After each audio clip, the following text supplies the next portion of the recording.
तो जय हिंद आप सभी को। आज की इस वीडियो में हम लोग देखेंगे टरबाइन क्या होता है और उसके प्रकार के बारे में जानेंगे। तो बिना टाइम वेस्ट किए हुए हम लोग डायरेक्ट चलते हैं, टरबाइन के बारे में जानते हैं और टरबाइन क्या होता है। थोड़ा सा गैस टरबाइन और भाप टरबाइन के बारे में बता दूंगा, ठीक है। आप सभी जानते हो टरबाइन कैसा होता है, एक सॉफ्ट रहेगी, उसके ऊपर ऐसे ऐसे करके लगा रहता है, वही होता है टरबाइन, ठीक है। तो टरबाइन एक मैकेनिकल डिवाइस है जो प्रेशर एनर्जी को रोटेशनल स्पीड में कन्वर्ट करता है। इसको रोटेटिंग आउटपुट शाफ्ट पर प्राप्त किया जाता है। तो टरबाइन क्या होता है, मैंने आपको बता दिया कि टरबाइन एक ऐसी मैकेनिकल डिवाइस है जो प्रेशर एनर्जी को रोटेशनल स्पीड में कन्वर्ट करता है और इसको रोटेटिंग आउटपुट शाफ्ट पर प्राप्त किया जाता है। तो सीधे सीधा आप ये जानिए कि जो प्रेशर एनर्जी होती है, जो दाब ऊर्जा होती है, उसको ये रोटेशनल स्पीड में कन्वर्ट करता है, क्योंकि भाई ये ऐसे घूमता ही है, ठीक है। और यह क्या होता है, यह वायु, जल या अन्य प्रकार जितने प्रकार की प्रेशर एनर्जी होती है उनको रोटेशनल स्पीड में कन्वर्ट करता है, ठीक।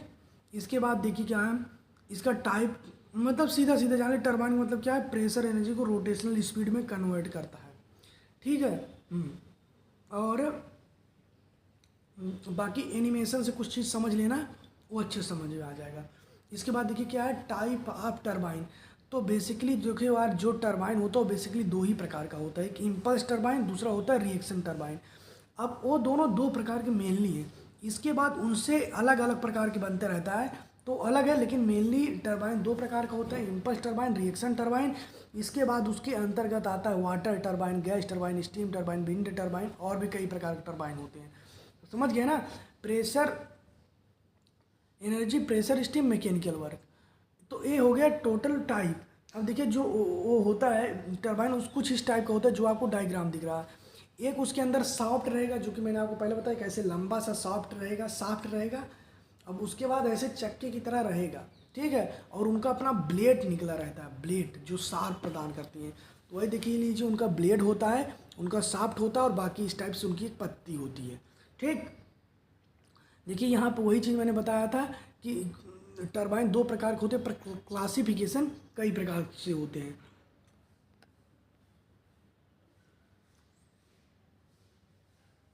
कोई भी टरबाइन जो होती है उसके 5-6 चीज़ होती है जो बहुत ज़्यादा इंपॉर्टेंट होता है।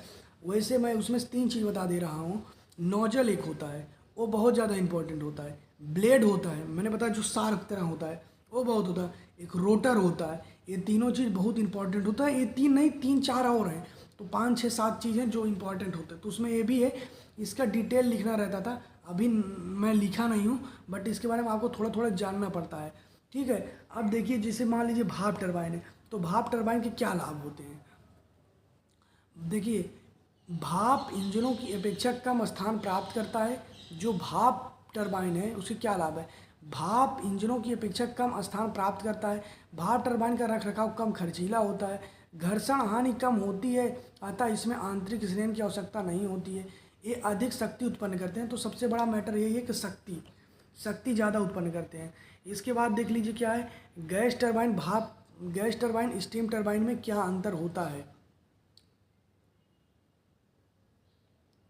तो देखो, जो गैस टरबाइन होती है इनकी स्थापना तथा परिचालन लागत कम होती है, यानी कि गैस टरबाइन भाई इसमें कोई बड़ा हैवी इक्विपमेंट आपको ला के नहीं रखना है। तो वही कह रहा है, इसकी स्थापना तथा परिचालन लागत कम होती है। जबकि भाप टरबाइन क्या है, इसकी स्थापना तथा परिचालन लागत अधिक होती है। गैस टरबाइन है तो जाहिर सी बात है इसमें जल की आवश्यकता उतना नहीं होती है, लेकिन भाप है, भाप का मतलब ही जल है, तो भाप टरबाइन जल पूर्ति पर ही आधारित होता है, ठीक है। गैस टरबाइन का नियंत्रण सरल है, बट भाप टरबाइन का नियंत्रण अपेक्षाकृत इसकी अपेक्षा कठिन है। हालांकि नियंत्रण में ये भी, लेकिन आप कंपेयर करेंगे तो इसका कठिन है। दक्षता 20 से 25% होता है, इसका 30 से 35%। तो ये हो गया टोटल भाप टरबाइन। मैं सही बताऊं, अभी आप लास्ट का जो कुछ वीडियो देखेंगे उसमें मैं उतना अच्छे से एक्सप्लेन नहीं कर पा रहा हूं। उसका कारण ये है ना, पहले अभी आपको जो मैं वीडियो बताता था उतना उसमें मैं पहले अच्छे से पढ़ता था, फिर एक्सप्लेन करता था, चीज़ों को समझता था। अभी क्या, मैं चीज़ों को एक बार पढ़ ले रहा हूँ, बाकी एक्सप्लेन ज़्यादा समझ नहीं रहा हूँ, क्योंकि मेरा तो अब हो ही गया है।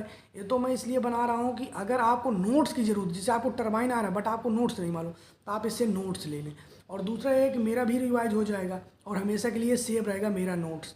तो मेनली यही उद्देश्य है, इसीलिए अभी मेरे पास टाइम है, मैं उतना ध्यान देना भी नहीं चाह रहा। बाकी इतना भी नहीं, कितना नहीं समझ में आ रहा, बाकी थोड़ा थोड़ा कम है, बहुत ज़्यादा कम है, बट नोट्स आपको यहाँ से मिल सकता है। ठीक है,